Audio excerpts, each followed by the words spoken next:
In this section of the course, I'm going to go over some simple tips and bits of advice to keep in mind as you're doing the manual metering process. And we're going to start in this video with a real simple question. Are you better off underexposing or overexposing your film? Now before I can give you the answer, I got to explain a little bit about film density. So let's look at a negative on the light table here. I have a piece of color print film here, Kodak Portra 160, but this would be the same on black and white film. And as we look at the negative, you'll see there are parts of the negative that are dense and parts that are thin. So for instance, if I put my hand behind the negative, you'll see like this part of the building here is much denser than the border. You can see my fingers through the border much more easily than you can see them through that sunlit side of the building. So basically what's happening here is, film is a pretty simple concept. You have a piece of plastic or polyester which has a gelatin coating on it with a bunch of silver halide crystals in it. And those silver halide crystals react to light. When light hits those silver halide crystals, there's a chemical reaction that works in such a way that when you go to develop the film, all of the silver halide that received light stays on the film. And all the silver halide that didn't receive any light, like the shadows, gets washed off the film. And so the result is, all the parts of your film that didn't receive light just look like clear film. There's no silver halide left. But all the parts that received a real high intensity of light become very dense. So like on my image here, the sunlit side of the building is the densest part of this negative because that's the brightest part of the image. And then the real deep dark shadows on the windows inside the building received almost no light on the film. And so that becomes basically completely clear film. So you have thin parts where the shadows are and dense parts where the highlights are. And pretty much every negative you shoot, there's going to be dense parts and thin parts. But a negative overall can lean thin or dense. So for instance, these two images here, this negative on the left is much thinner than the one on the right. And you can tell because much more light is passing through this thin negative from my light table. You can see through it much more easily. So the one on the left is a much thinner negative than the one on the right. Now when you have a thin negative like this, that means that the image is really dark because it didn't receive much light. Most of the silver halide got washed away in the developing process because it never saw light and got that chemical reaction. So this image on the left is quite a bit darker than the one on the right. Now to make that easier to see, I'm going to invert the colors on my video here. And you can see now, this image on the left is a much darker exposure than the one on the right. So thin negatives equal dark exposures, dense negatives equal bright exposures. That's on print film, negatives. When you go to color reversal film, like Fuji Velvia, Provia, or Kodak Ektachrome, for instance, it's the exact reverse. Wonder where they got the name reversal film. So it's the reverse from a negative. The highlights are actually the thin portions of the negative. So take a look at the sunlit side of the building. You can see my fingers through there pretty easily. But then when we go to the border of the image, where no light was touching the film, it's very dense. It's basically black. You can't even see my finger through it. So the highlights become very thin, and the shadows, like the windows inside the building, become very dense. So on color reversal film, a dense negative would be a dark exposure, and a thin negative would be a bright exposure.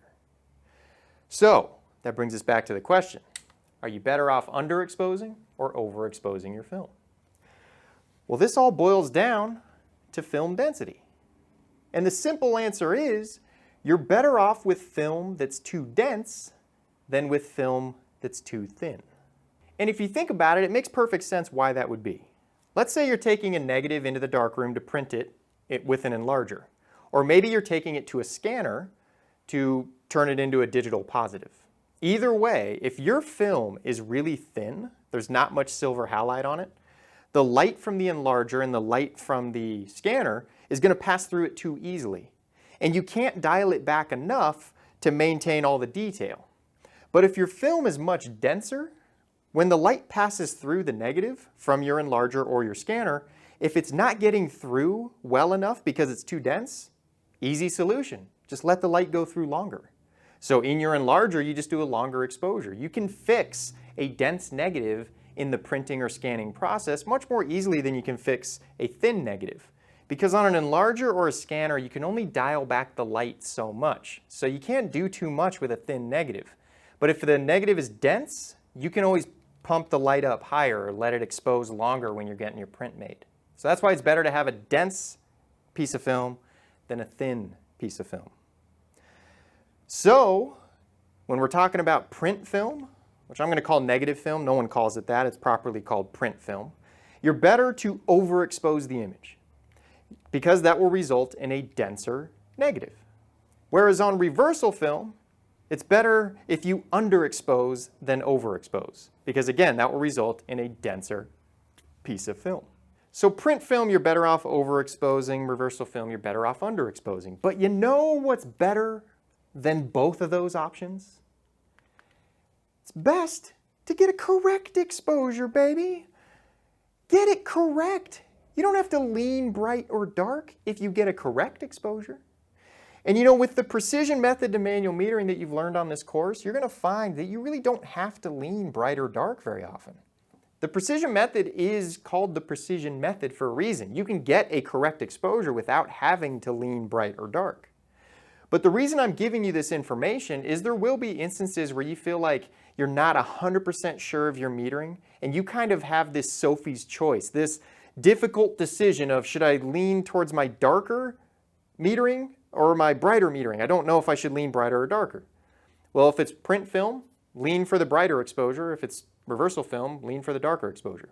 So it's just to help you err in the proper direction in those instances where you do have to make an imperfect exposure. Now I want to give you a little disclaimer, a little word of warning with this bit of advice I just gave you. You know, the internet's a funny thing, and people are funny, what they do with information. What seems to happen a lot in the photography community is someone who knows what they're talking about, like Ansel Adams, for instance, he'll come out and say something like, you're better off overexposing your negatives than underexposing your negatives. They'll put out a little piece of advice that's correct, it's sound, it checks out.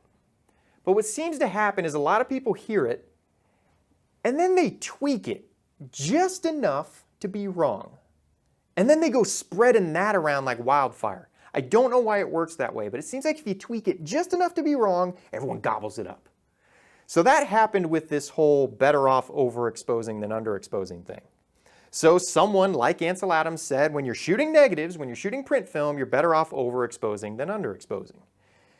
But what a lot of people heard was, oh, I should overexpose every picture I take. So they go around saying things like, oh, Fuji Pro 400H, I really shoot it at like ISO 100. Because it really does best when it's overexposed by 2 to 3 stops. Or like, every picture I take, I meter for the shadows and then I add 2 stops. That's not what the advice said.